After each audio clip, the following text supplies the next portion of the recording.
Thank you very much. I'm gonna speak about the regional strategy that was behind for what Venezuela is suffering right now, because you may think that Venezuela is an isolated case, but it has a regional explanation. So the first thing I want to say is there are three ways in which Europe can contribute to end socialism and promote free markets in Latin America. The first way, socialism is socialism, here in Mars, in Latin America, and in Asia. There is no way that you can help us by saying that socialism works in Europe, but in Latin America it doesn't, because we have a culture where just socialism always gets corrupted. No. Socialism always leads to corruption, and first comes socialism and then corruption, because socialism gives absolute power. And what happens with absolute power? Well, absolute corruption. So what we need to understand is that socialism means the control of all the production by a small group in government.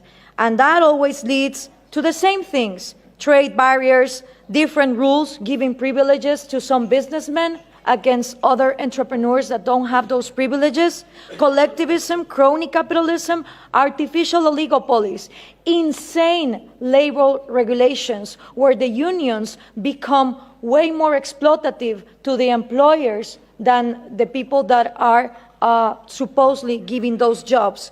So we need to understand that instead of having the discussion of inequality about material goods, we need to start talking about equality under the law. If we are not all equal under the law, then the disasters of Venezuela happen. So what we need from Europe is that speech of understanding that socialism doesn't work.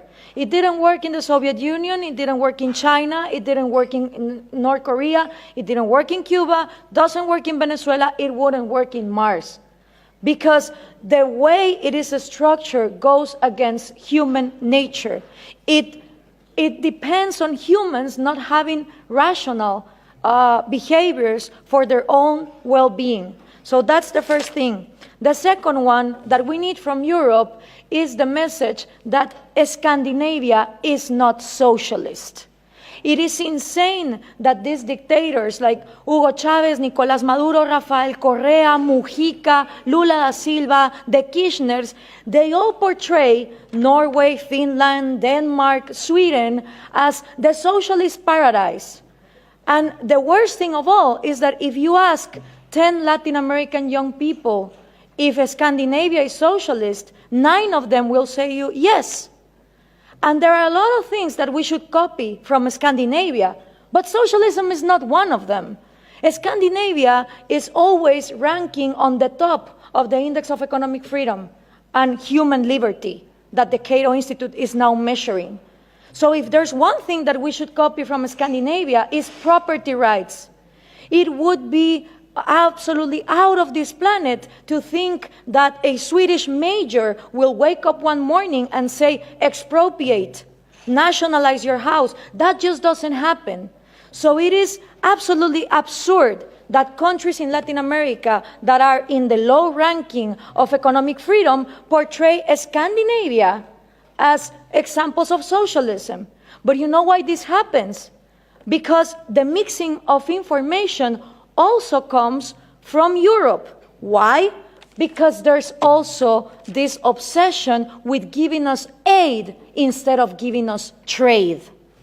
And the thing with foreign aid coming from Europe is that it finances the Marxist ideas, the NGOs that are against free market and that are against property rights. Let me give you an example.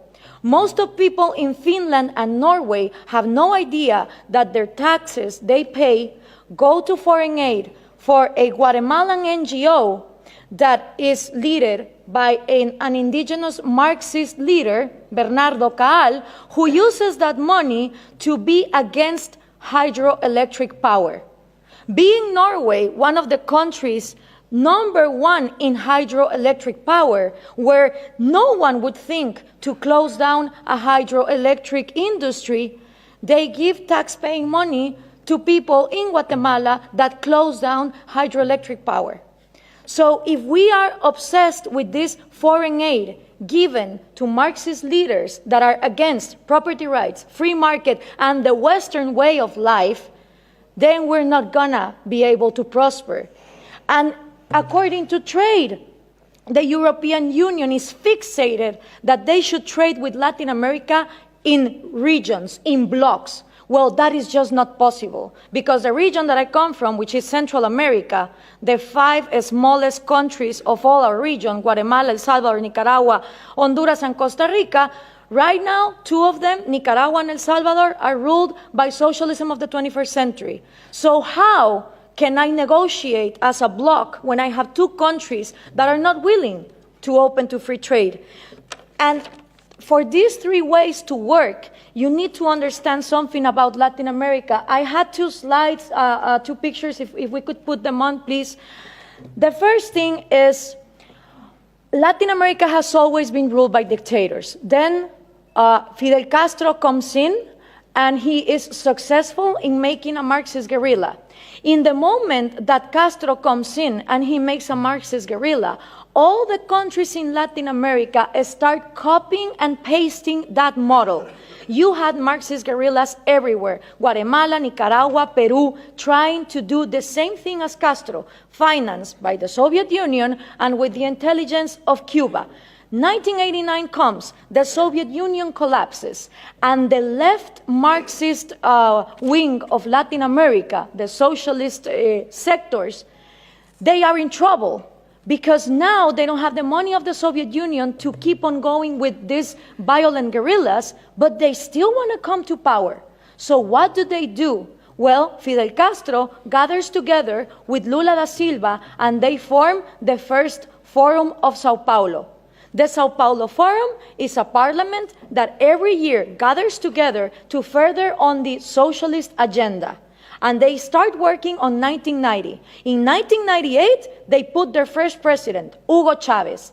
And that was a relief for Cuba, because the money that the Soviet Union was lacking to give, the oil of Venezuela started giving.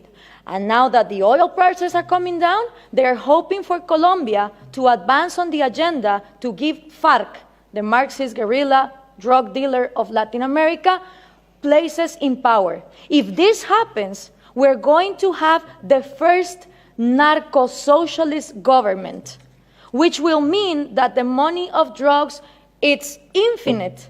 It doesn't depend on the market like oil, and then you have another socialism of maybe the 22nd century. So what we need to understand is this regional strategy is not only put in place in Venezuela, it has been put in place and tested in Brazil, Argentina, Chile, Uruguay, Nicaragua, El Salvador. And the places where they haven't governed, they have people who are waiting to come to power. When we understand this, we also understand that when the Berlin Wall fell, and communism was a thing of the past, in Latin America, we voted for the so-called neoliberal governments, the right-wing presidents that were going to open the market. These people gathered together in the Washington Consensus, and they promised that they would give us free market. What did they do? They privatized everything. They privatized electricity, trains, radio stations, but they didn't liberalize them. They gave them as oligopolies and monopolies to their peers, and this created crony capitalism. But for most of the population, the one to blame was free market. I don't know if we can now put the picture, please. For the people, what is needed to be blamed is free market, when free market has never existed in Latin America. So it's always blaming the government, but expecting more government to come in and solve the problem, like this picture shows here. So what happened then? People started voting for socialism of the 21st century because they were going to, fix the mess that this crony capitalists did in the 90s. Venezuela was going to be the promised land. Caracas was going to be the New York City of Latin America. So what happened? All these people get in power, Chavez, Lula, Correa, Evo Morales, and instead of finishing with the privileges, the crony capitalism, the oligarchies, they become even worse. So why is this good news to us? Because people in Latin America don't know what to do. They tried with the right wing, and they think that too much of a free market failed, and then they tried for socialism of the 21st century, and it turns out that it didn't end poverty, it multiplied it. So right now, it's a great and excellent opportunity for people like us, for people who really defend liberties and freedom, not only economic liberties, but also individual liberties. Because in a moment where there is frustration to the left and to the right, and everything has been tried, and all of them are statists who want to control the economy, is great news for people like us who want to defend freedom. The examples given here from different regions of the planet demonstrate that freedom works. So what we need to input from Europe to Latin America is the right messages. Those messages include that Scandinavia is not socialist, that we need trade more than aid, and in order for institutions to follow up, it's not about material equality, it's about equality under the law and the rule of law. Thank you very much.